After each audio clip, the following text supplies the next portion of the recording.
जिंदाबाद जिंदाबाद जिंदाबाद जिंदाबाद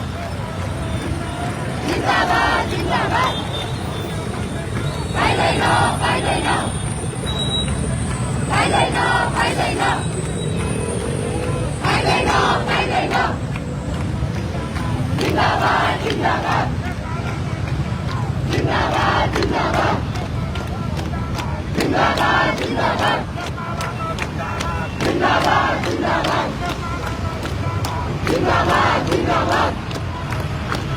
जिंदाबाद जिंदाबाद पाइदैन पाइदैन पाइदैन पाइदैन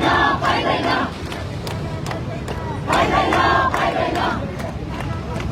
पाइदैन पाइदैन पाइदैन पाइदैन जिंदाबाद जिंदाबाद जिंदाबाद जिंदाबाद जिंदाबाद जिंदाबाद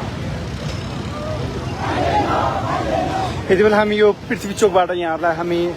यो दृश्य देखाइरहेका छौँ जीएमसी कलेज लगायतका विभिन्न कलेजहरूमा मेडिकल अध्ययन गरेका विद्यार्थी तथा डाक्टरहरूको उपस्थिति सहित यो आन्दोलन यति बेला प्रहरी प्रशासनको अगाडिबाट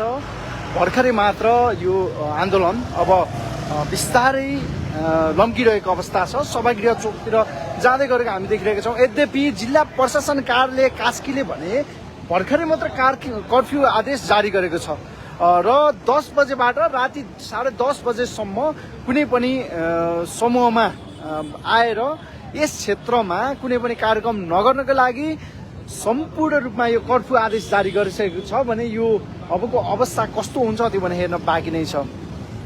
यहाँहरूलाई हामी लगातार प्रत्यक्ष प्रसारण मार्फत देखाइरहेका पनि छौँ र साथीहरू जति सक्नुहुन्छ यो भिडियोलाई सेयर पनि गरिदिनु होला र हालको अवस्था के छ यहाँहरूलाई हामी देखाइरहेका छौँ र अबको क्रममा भने यति बेला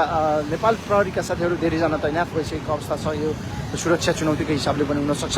र भने अन्य साथीहरूको पनि यहाँनिर बाक्लो उपस्थिति रहिरहेको छ।